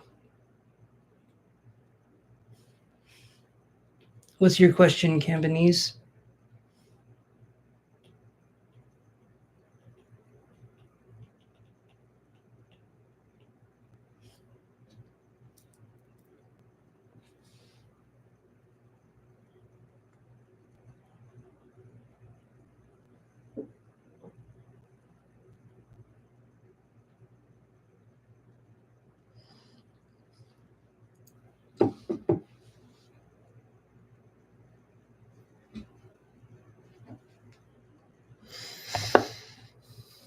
Spiritual gifts, huh?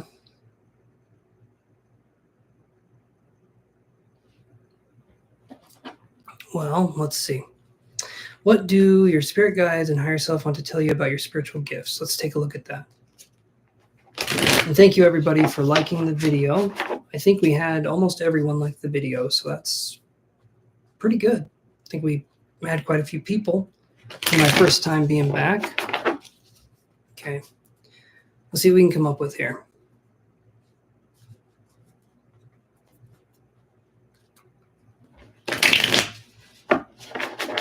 Thank you, Campanese. I appreciate it. All right.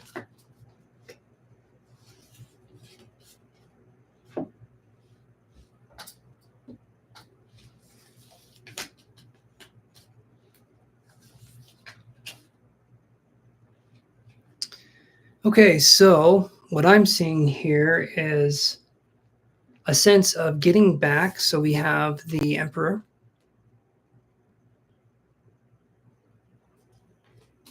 We have the 10 of coins in reverse. Okay, and this is what it looks like upright.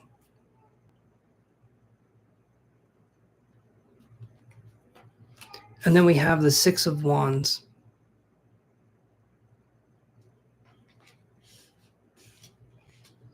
So I would say there's a sense of working with the divine masculine, sense of energy.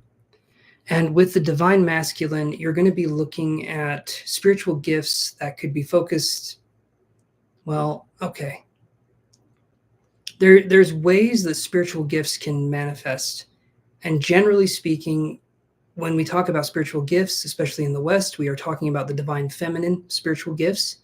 Divine masculine spiritual gifts is like telekinesis, aerokinesis, that kind of stuff. It's objective control of the environment in some way, shape, or form.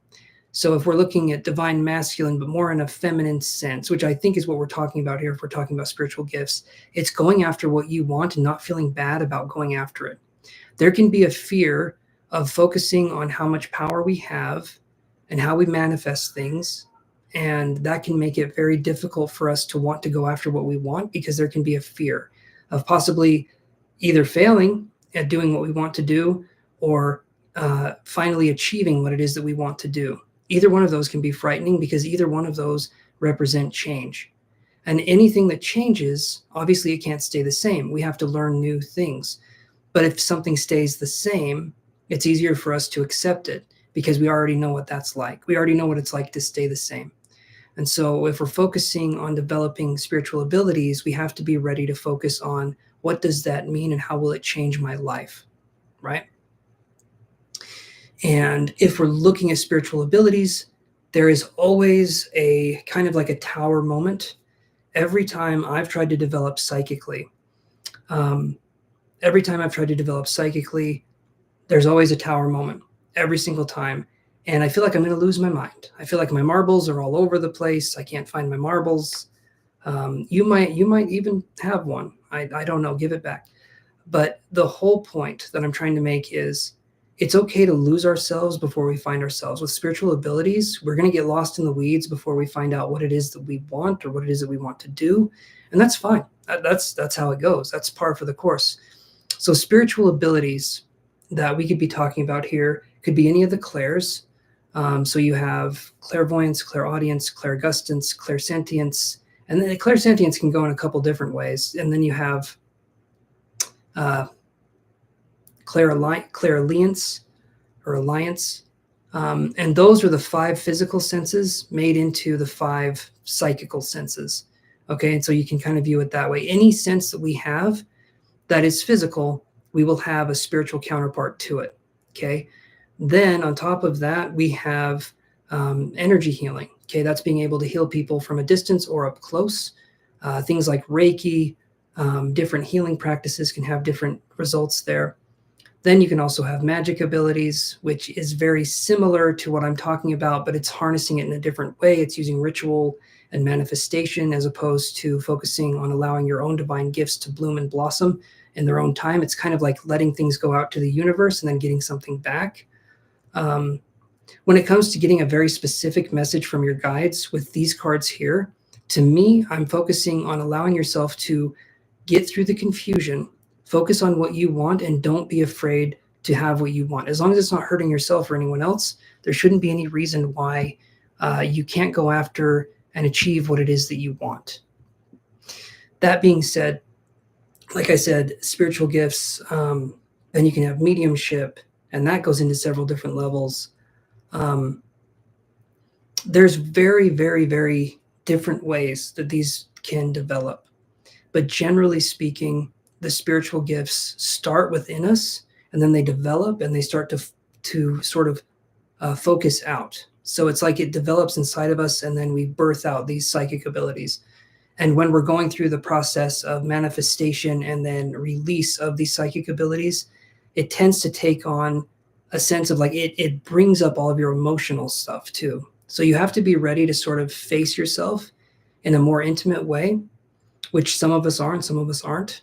And so a lot of us, when we go through these like spiritual awakenings, we go through a dark night of the soul.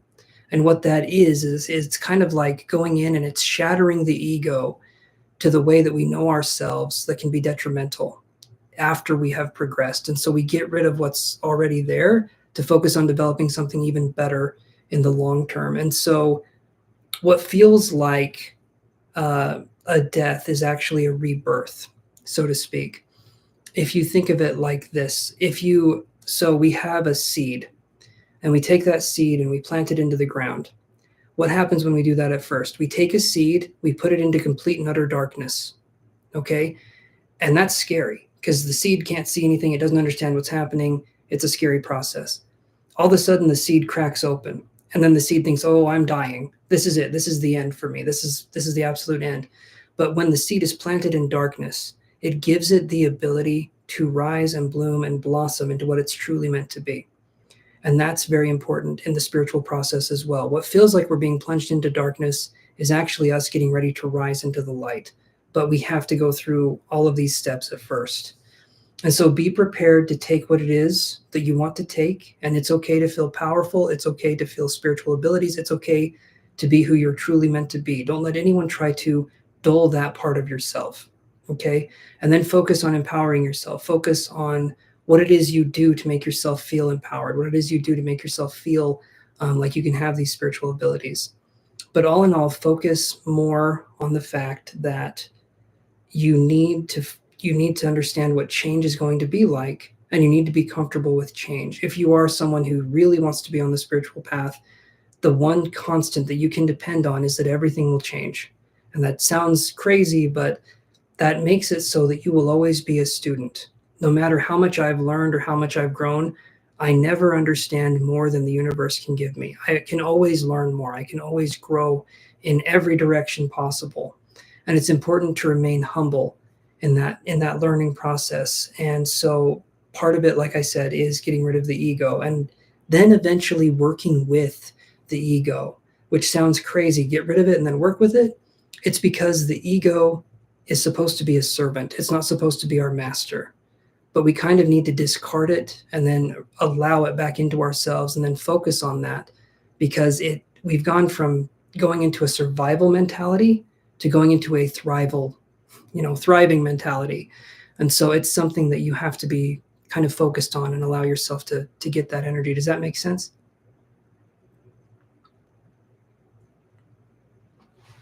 Hopefully that does.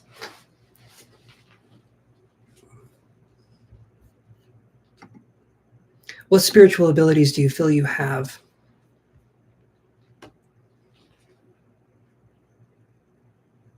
I am too. That's the first part, is admitting that you're scared of something. Admitting that you're scared of it doesn't mean that it goes away, but it means that you can process it, and it means that you can work on being brave about it, right? Having the absence of fear does not bring you a sense of courage, right? It's important for us to face it and then realize it's a problem, and then we can work on what can we do to counter that? What can we do to make that so it's not as big of an issue? How does one know that we have no more ego left? Clairsentient. I can feel energies around me and feel other people's energies. Okay, so that's also being an empath as well. So you can feel energies around you and other people's energies. So you can feel the environmental energies, you can feel other people's energies. So it's going to be really important for you to ground yourself during that process, or else you kind of take on everyone else's shit, and then it's hard for you to see through that. And then Petra says, how does one know that we have no more ego left? Okay. I know I just said we kind of dissolve the ego and then we move past it. We're not going to get rid of it entirely. We're going to make it so that it's in the passenger seat, and then eventually it's in the back seat, right? And we're making it so that it's as far away from the steering wheel as possible. When the ego is at the steering wheel, it makes it so that we make emotional decisions that have no logic behind them. It's just very emotional. It's instinctual. It makes it so we make really weird decisions, impulsive decisions. The ego wants to protect itself as much as it can, because it's sort of like this wild animal, right? And until we learn to look at ourselves closer, it gets more wild, and then eventually it gets quiet. So you can imagine it kind of like this. The ego is like a TV that's been left on in a room. And you can sit down, and the ego always has a narrative. The ego always has a story that it's telling you about yourself. The ego is always focused on telling you a story about yourself, telling you how things happened in your life. And it does this because it wants you to survive. But because we are focusing on developing spiritual abilities, we don't want to go from just survival. Okay, we are not cave people anymore. We don't need to focus on just surviving, because we are not going to be killed by a tiger. Most of us.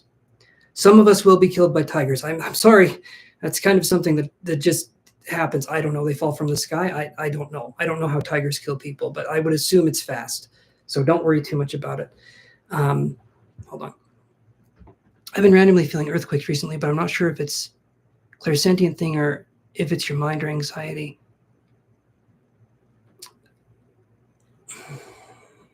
That's a different one.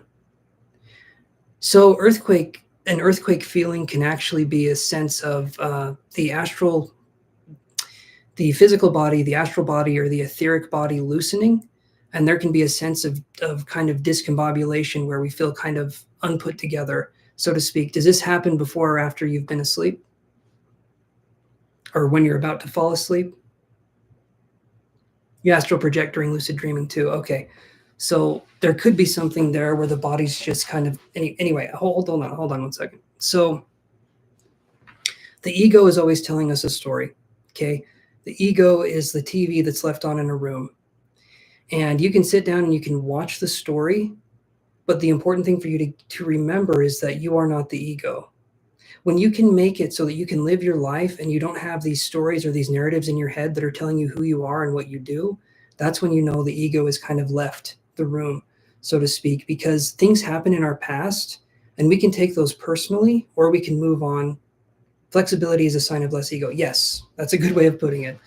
If you just want to cut straight through the shit, yes, flexibility is a sign of less ego. Adaptability, being humble, being able to take constructive criticism. Constructive criticism is something that if someone really truly loves you and they care about you, they tell you ways you can improve. And not ways that you're just making yourself look like an idiot or ways that it's all about love. So constructive criticism, the core component of that is love and appreciation. Okay. It's like, I really wish you wouldn't do this. I wish you could do this instead.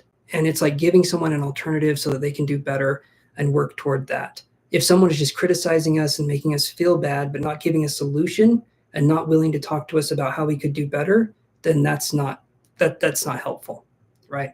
Someone can say we do this or we do that, but a conversation, communication needs to happen from that in order for things to improve. And so that's something we can focus on too. But it's going to be, so the earthquake feeling can absolutely be the loosening of the etheric, the astral body kind of a thing. I feel earthquakes when I'm awake and not near sleeping. Okay. So that could be, I'll say this. If you feel the earthquakes while you're awake and you're not sleeping, when you feel the earthquake, allow yourself to fully feel it. Don't analyze it. Don't judge it. Allow yourself to feel it and then focus on the energies that are kind of coming in when you're feeling that and then go from there. If you look at it with fear or if you look at it with anxiety or if you look at it thinking, oh, it's this or it's that, you're missing the point. You need to focus on how you're feeling when you're feeling it. So when it happens, quiet your mind and let yourself focus on it and then go from there. Because sometimes this can be a way for us to trigger psychic ability, which sounds really strange, but certain energies can happen and then it can make it so that we can trigger psychic ability. For me, I can be writing and have something happen. Or if I'm doing a psychic reading, I'll sometimes just have my hands up like this, or I'll have them down by my side and my fingers will just twitch. And however my fingers twitch, I can get messages, which sounds really strange, but each person develops their own sense of psychic ability through different things. Some people it's writing, and they can get psychic abilities, the sound of the pen scratching on the paper, or for me, the Apple Pencil on the iPad can be that way too. That's kind of cool. You know what? It is. It's interesting. Every single person, we are a fingerprint of the universe, and our psychic abilities are going to be different for everyone. There will be similarities, but every person is going to be different. There is one psychic that would be able to give messages, but they would be burping the whole time. Like they would be like, and be burping. And that's how they gave messages, which I don't want to meet the one that has diarrhea every time they give a message because that just sounds horrible. But, if it works, it works. I can't say that sounds great, but that's, it's interesting. And it gets bizarre. It gets really bizarre. The more you go into the spiritual part of this stuff, it gets more and more unreal. And so it's also very important to ground yourself in reality because we are spiritual beings having a mortal experience, not mortal beings having a spiritual experience. We're always going to be in the spiritual part, always. So if we can experience the mortal part of ourselves, if we can experience the part of us that will die, right? That's going to be really important for us to gain experience and learn, but at the same time, focus on that spiritual level as well, so that we can develop and become better as, mortal beings too. So it's interesting. It's an interesting process. Then there was another lady. Understood. Thank you very much for the insight. Very informational. You're welcome. You're very welcome. I've done a lot of research on this and taken classes and all that stuff. So I love talking about it. Yeah, there was another person that could, the way that asparagus, look up the asparagus psyche. I think it was asparagus or something. I can't remember, but they would see like the spirals or the way that something was made, and they could do readings from it. It's interesting stuff. And you'll find out what works for you by,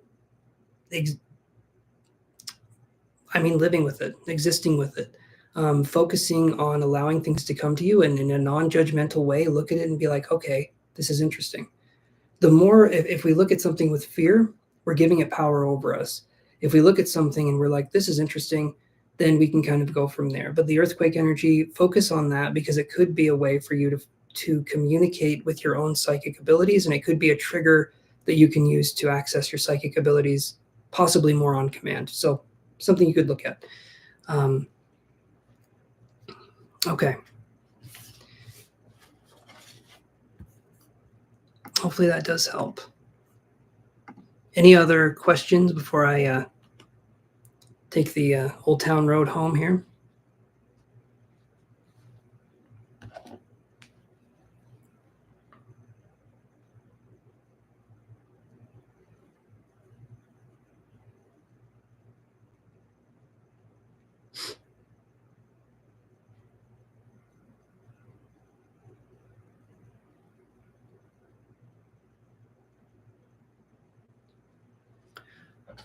Okay.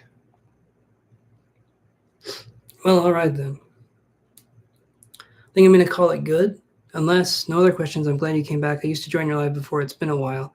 I felt like I've seen you before. Can't remember. I don't know where I was going with that. I just can't remember. We'll just leave it at that. But I will probably be back on tomorrow, and we'll be doing the lives. They'll be a little bit shorter, and we'll just kind of see what we can do with this. But thank you, everyone, for tuning in, and Cambanese and Petra and whoever else is watching. Appreciate you guys for stopping in. Stay subscribed, like if you haven't liked, and I will probably be back tomorrow around the same time, and for about probably 2 hours, maybe a little bit longer, maybe a little bit less. I'll try and make things look a little bit nicer. So yeah, be prepared for that, and everybody have a good evening, and I'll talk to you guys later, okay? Toodaloo, everyone.